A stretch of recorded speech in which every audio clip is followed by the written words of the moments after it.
About me, myself, I've been doing bariatric surgery for almost 25 years. I started out doing bariatric surgery back in what I would call the cowboy days. And they're the days when we used to do the surgery and the types of procedures we did were not very well controlled as to outcomes. A lot of different people had a lot of different ideas about what procedures worked and which procedures didn't. And so over that 25 years, we've now started standardizing what we do across the United States and pretty much across the world, okay? So for me, I've done somewhere over 2,000 of these kind of operations over the 25 years. Complication rate from bariatric surgery has gone way down. And if you look at it, if you say a complication rate from a gallbladder surgery is here, and a C-section is here, and a hysterectomy here, so we're talking about abdominal surgeries, the safest surgery we do in this day and age is a laparoscopic appendectomy. Where do you think on that scale bariatric surgery fits? Turns out it's the second safest surgery that's offered right now above a laparoscopic appendectomy. And we can prove that. So who do we decide is a surgical candidate, okay? So that's something that also has changed a little bit over the years. So pretty much everybody between the BMI 35 and 40, we can get qualified for the surgery. Now, there's one other category that's not listed up here that we started taking on with the Endocrine Society about 3 or 4 years ago. They, as a society, have decided there's no better treatment they can do for somebody than bariatric surgery, okay? So one of the groups of patients that we're also doing on an individual basis is people who have diabetes that their BMI is between 30 and 35, okay? So they're not the typical people you would think would be people that would be getting bariatric surgery, but we do it for metabolic control or diabetes control, okay? So we also can qualify people in that range too, but mostly diabetics. You know, you have to be what we call an acceptable operative risk, and that's relative. So every once in a while I get somebody that comes to me that needs a heart transplant, that they know down the road, eventually they're going to need a heart transplant. So they asked me to do a bariatric surgery so that one day they can qualify for their heart transplant. So I did a lady about a year ago so that she could qualify for a heart transplant, get her weight down. Turns out, now that I did her surgery, her heart transplant has been postponed indefinitely, okay? So when you're talking about acceptable risk, I mean, it's kind of like a relative thing. You have to, that's a benefit that is an amazing thing for her. Early on in my career doing this surgery, there are a few things that hit me like a brick in the face that what I'm doing is the right thing. Once a BMI gets above 30, so we're not talking about a BMI above 35 or a BMI 40, which qualifies most people for the surgery. We're talking about a BMI 30, okay? You have a 55% increased death rate, 75% increased stroke, 70% heart attack, heart disease, 400% increased diabetes. This one down here in the red is really the one that I see. Only 1 out of 3 people that are above a BMI 30 will live to be 65 years old. The average American in around 1900, when everybody was this big, they ate 7 pounds of sugar per year, okay? Then in 1970, you notice this finger's a little fatter than the other. They ate 70 pounds of sugar in 1970, okay? The year 2000, they eat 120 pounds. What do you think it is now? It's like 130 something pounds, 137, something like that, pounds of sugar per year. So you got to be reading labels because sugar is the killer. And if you have a gastric sleeve and you go to Bops and get one of those big milkshakes and drink it down, it's going to go smoothly through your stomach tube, your sleeve, and go right onto your backside, okay? If you have a tendency to do that, you ought to have a Roux-en-Y bypass, because if you do that, it's going to go down, it's going to draw in fluid, it's going to make you feel all sweaty and wobbly, and then you're going to poop on yourself. Okay? That's called dumping syndrome. Okay? That'll be listed as a complication for a Roux-en-Y bypass. But what I can tell you is if you go to Bops and order a giant milkshake, drink it, and get all weak and shaky and poop on yourself, you deserve to do that. Yeah. So if you have a tendency to do that, that operation will punish you into submission. Okay? So you won't do that. So I think that's an asset and not a complication from bariatric surgery. That makes sense? So here's the conditions that related to being overweight. Okay? Most of them are pretty self-evident, like diabetes, high blood pressure, heart disease, heart failure, sleep apnea. Not everybody that has sleep apnea is overweight. So the pulmonologists say I have to say that because you don't tell those people their sleep apnea is going to go away 100% because it may not. There are skinny people that have sleep apnea. Okay? Asthma, urinary incontinence, reflux. Okay, here's what a lot of the things that we get into that are a little less obvious. Low back pain, arthritis, gout, immobility, depression. Being overweight is a big cancer risk, okay, big. This is just a few of the examples. Infertility, I got lots of baby pictures. Some women have been sent to me because they're not able to have children. So I do the surgery and they're able to get pregnant. We're going to make you sign a thing saying we don't want you to get pregnant for at least 2 years after we do this surgery. One of the things that's come up is this thing called NASH right there, non-alcoholic steatohepatitis. That's what we call fatty liver, okay? The number one cause of liver transplants now is not alcoholism and liver failure from alcoholism. It's not from hepatitis C, which is, drug sexual things related to hepatitis. It's fatty liver. It's the number one cause of liver transplants today, is liver failure from too much fat in your liver. And that's related to obesity and diet. Lipid disorders, skin infections, and venous stasis ulcers in your legs. So here's our goals. And what you probably already figured out about me, these are my goals for you: to improve your health, improve your quality of life, and to increase your lifespan. So how do these surgeries work? There's two big pictures. One is they either work by keeping you from absorbing calories or they keep you from eating a lot of stuff. Okay, so they're either malabsorptive or restrictive. There are some operations we do that are purely malabsorptive, and there are some operations we do that are purely restrictive, and there are some operations that are a combination of both. Currently, there are two operations that we recommend. One is the gastric sleeve, which is a purely restrictive operation, and the other is the Roux-en-Y gastric bypass, which is a combination of both. Okay, both. I've been doing Roux-en-Y gastric bypasses for almost 25 years, and I've been doing gastric sleeves. My longest patient from that is about 6 years out. The band operation, there are places that you can go. If you go to Louisville, majority of people in Louisville, Kentucky get bands still. In my practice, I've been doing bands I've got patients that are 12, 13 years out with bands on, and many, many of them. One of the more common operations I do right now is switching people from bands to something else, okay? 25% of people with bands are very successful. 25% of people with bands are total failures.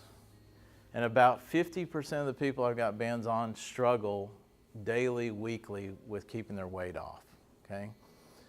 We don't see that with patients with sleeves and bypasses. Okay? The operations that we do are these two right here. So with the sleeve, what we do is we pass a sizer down It's going to go down through the esophagus and come down and into the first part of the small intestine. I currently use a 36 French bougie. Anywhere from a 32 to a 40 is an acceptable size.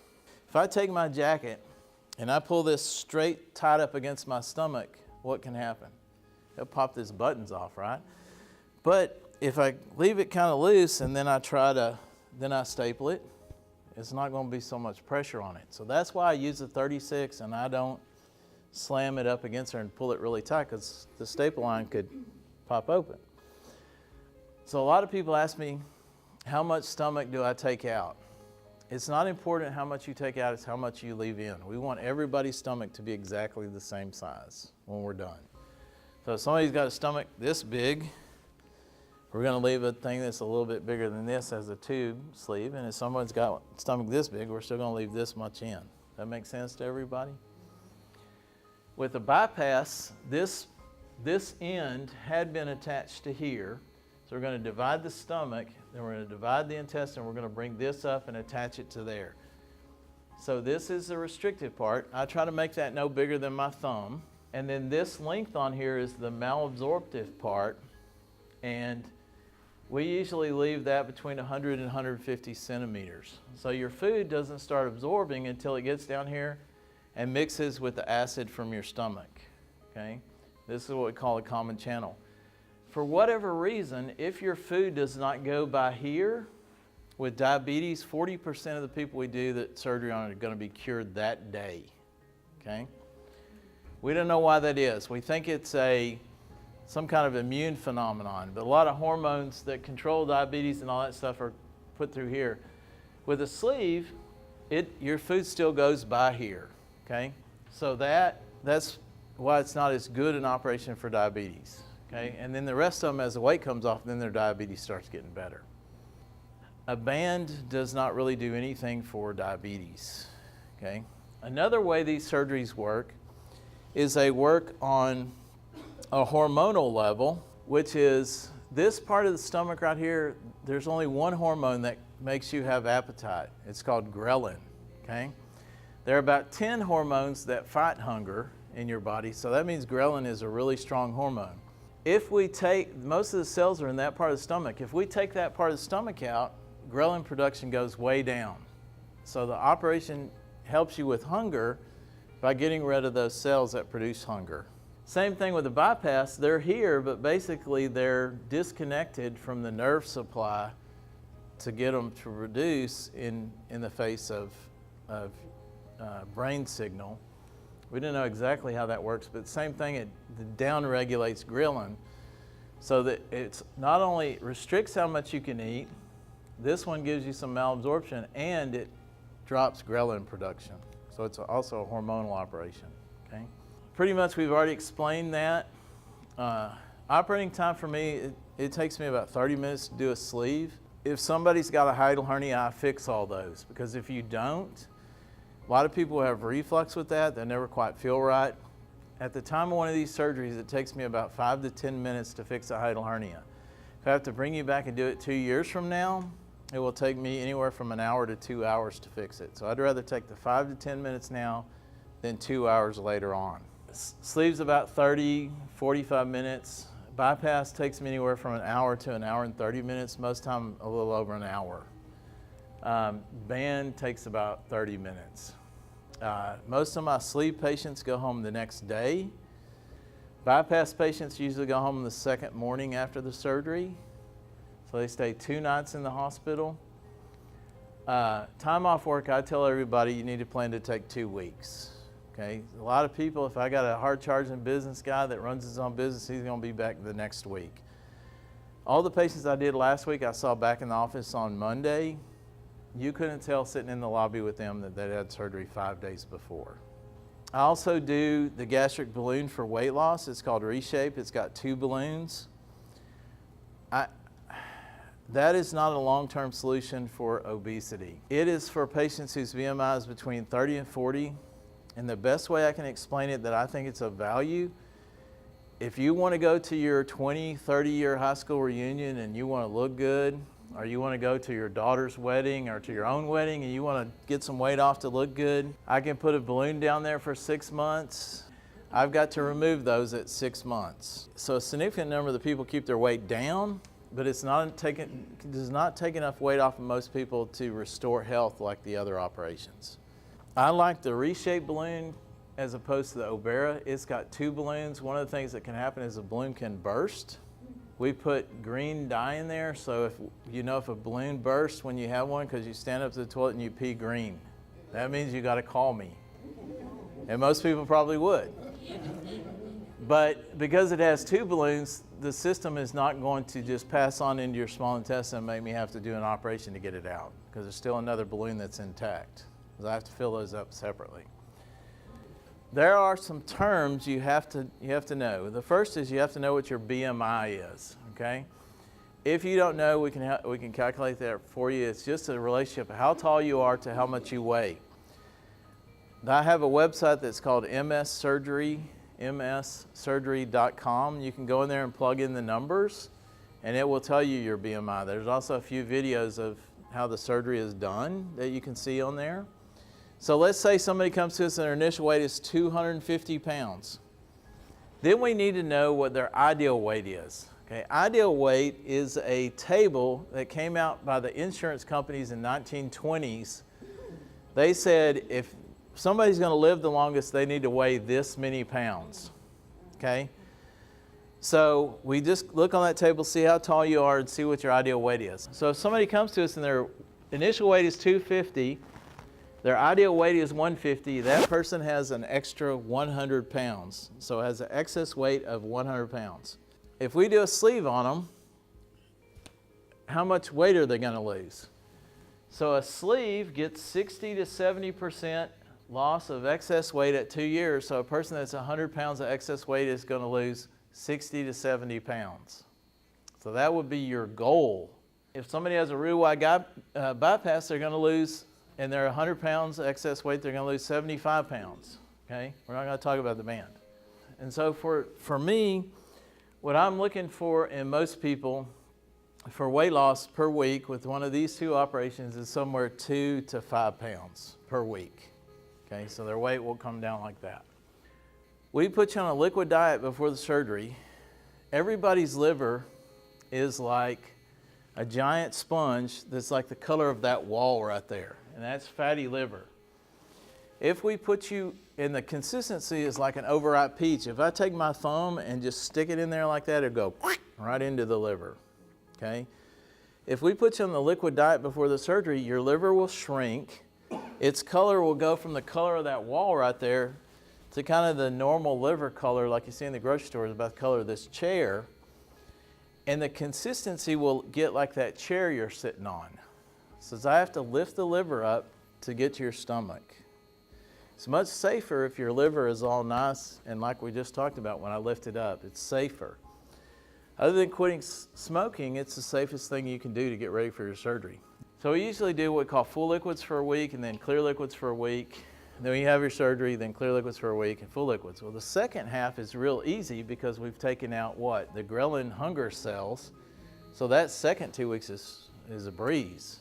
People who never do a thing we tell them post-op are going to only lose maybe 50-55% of their excess weight. They're still going to lose a lot because of the restrictive component. The people who do everything we tell them and watch what they eat are going to lose that 80%. That's the difference. People that do everything we tell them are going to lose more. You have to take vitamin supplements. We do see a lot of vitamin deficiencies. We check everybody's vitamin levels when they come to us. What we find vitamin D is almost 100% of the patients have vitamin D deficiency. So we supplement that before we do the surgery. We do the surgery, we follow that after the surgery. It's very rare that people get vitamin deficiencies after the surgery because we're following them and they're taking their vitamins. Do we say that bariatric surgery cures vitamin deficiencies because you were deficient when you came and now we did your surgery and you're not? No, we correct that, okay? And that's part of that, why we do that. You have to exercise every day. Not every day. But the current recommendation is 180 minutes per week. It used to be 150 till last year, but now it's 180. That's 30 minutes, 6 days a week, or 3 one-hour sessions a week, okay? If you exercise below 120 minutes, you lose 1% of your fitness per year. If it's above 120, you maintain fitness. If it's greater than 150, you increase your fitness every year. We already talked about eating behaviors. We have dietitians to help you with your nutrition, and you got to have support, okay? People around you are important. If you take 4 women that are overweight and add a 5th woman who is normal weight, within 1 year this woman will be overweight if they're close friends. Things we worry about, leaks is the number one thing that people hear with bariatric surgery. We just basically do not have a problem with that. Not basically, we do not have a problem, and we can prove it, okay? The only leaks that I personally have had are in what we call redo operations, when somebody's had something else and I'm trying to correct that. I've had a couple of those over the years. But primary operations, we just don't have a problem with. So the recommendation is you get this done correctly the first time. So dumping syndrome, there it is. We talked about that. Shouldn't be on this list, right? Should be an asset. Intestinal obstruction we do this roux-wise, where you do the limb up like this. There's a little window where your bowel can sneak through there. We close all those. Not everybody closes those, but I go around the country and I see people that say we never close those, but it doesn't matter if you close them or leave them open, that every once in a while you'll get one of those. We can't figure out how to prevent that in the 25 years I've been closing that window. So we can prove that our death rate is very, very low. Heart attacks, we're going to have you, if I'm worried that you're at risk for cardiac disease, I'm going to send you to get a cardiologist to see you. The thing that we worry about the most is venous clots in your legs, which you can at risk for that just sitting here and listen to me babble for an hour in that chair, okay? So we want to do everything we can to prevent you from having blood clots in your legs. Those can break off and go to your lung, and that's called a pulmonary embolus. 50% of people who get pulmonary embolus do not survive it. So what we do is we put leg squeezers on you, we give you a little bit of blood thinner before you go back to the operating room.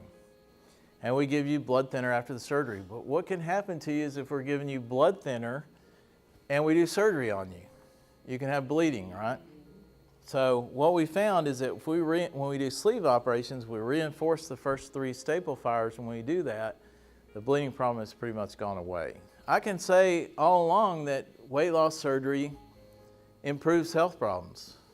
That's why you're having surgery, but you ought to know, yes, it does, okay?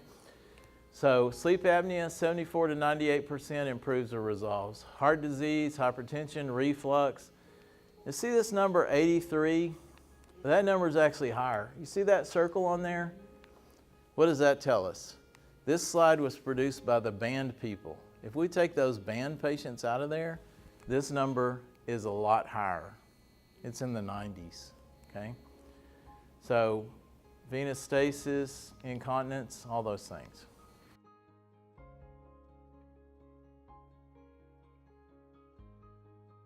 Just normal, okay?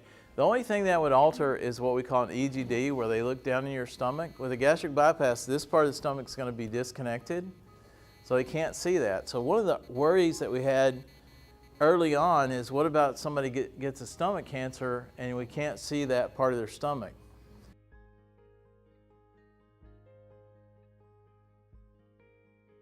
Normally, we don't send people home on their blood pressure medicines unless their blood pressure is high when they're in the hospital.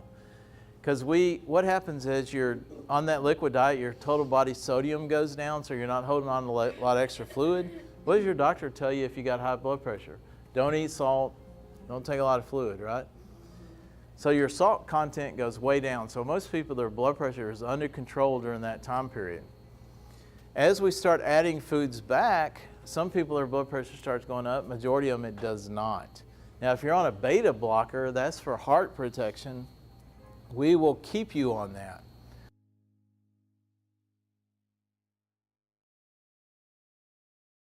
Tricky question. If they don't have a lot of health problems and they're not very tall and they're 400 pounds, I might suggest they get a gastric sleeve. Because gastric sleeve, the way it was truly invented, is I've been doing sleeves for 25 years almost. So I use it as a preliminary operation to get weight down on people so they could more safely have a bypass later on.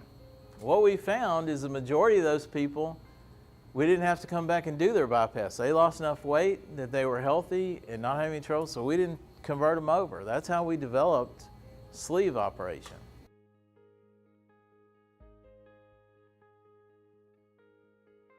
Blood pressure gets better, sleep apnea gets better, diabetes gets better. One of the things that your diabetes may not be controlled, but what causes the damage from diabetes? It's your hemoglobin A1C being way up like this, okay? What we found is no matter what operation we do, the hemoglobin A1C will come down and it will level off. It's those spikes up and down are what cause the damage to your eyes and your toes and your kidneys. If we can stop that and smooth it out, and so what we learn is that the hemoglobin A1C comes down and those spikes go away. So that's one of the things that we see. Their diabetes may not be cured, but that goes away.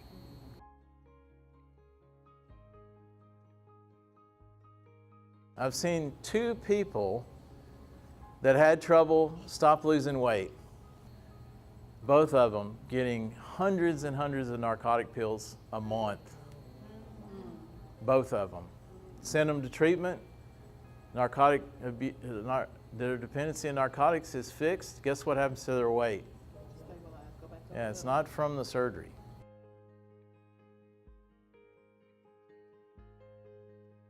Yes. Yeah. So people with kidney failure, if we're trying to get them qualified for a kidney transplant, they won't qualify if their weight's a certain amount. But we can do the surgery on them if their nephrologist will say she will be a kidney transplant candidate if we can get her weight off, then we'll do them.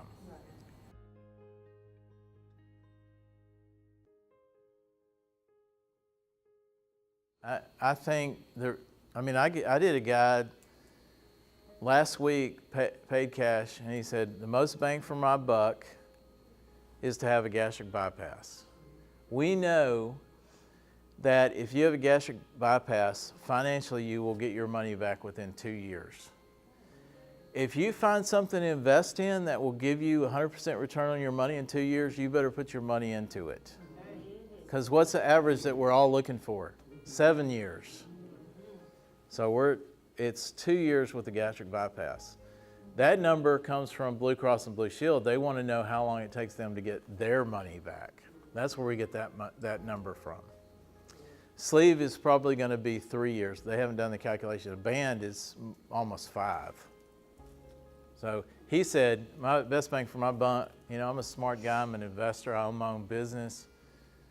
This operation is the best for me, so I'm going to pay the little bit extra to get it. But a lot of people don't think that way. A lot of people think I can get $1,000 cheaper in Mexico. I'm going there, or in South Louisiana.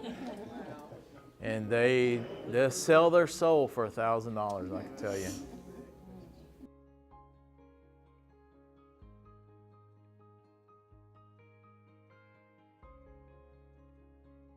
I do on the bypass just to check and make sure there's no leaks, and then I take it out. I don't put it in after the surgery.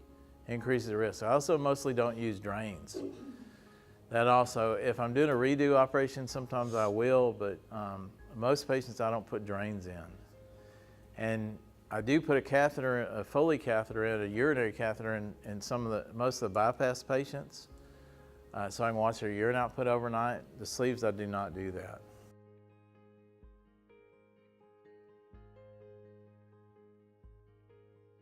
Everybody's asleep before we do any of this stuff. The only thing you get is your IV before we get started, okay?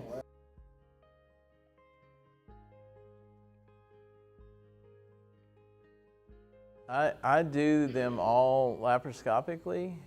If you've had previous abdominal surgery, sometimes that makes a problem, like especially colon resections. If you have a colon resection, that sometimes makes too many adhesions. So sometimes I do the majority of the operation laparoscopically. I make a small incision to loosen up the bowel to where I can get it up there, and then I finish it with the laparoscope. Sleeve, so far there's not been anything adhesions. I mean, I've done some patients with horrible adhesions. The stomach, doesn't get a lot of adhesions around it for some reason.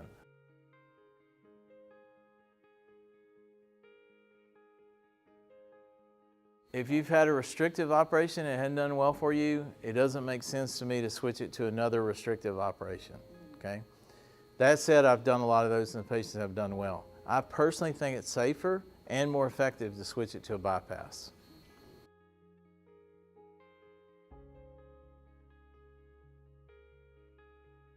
So as long as we do it laparoscopically, 2 weeks is still the answer.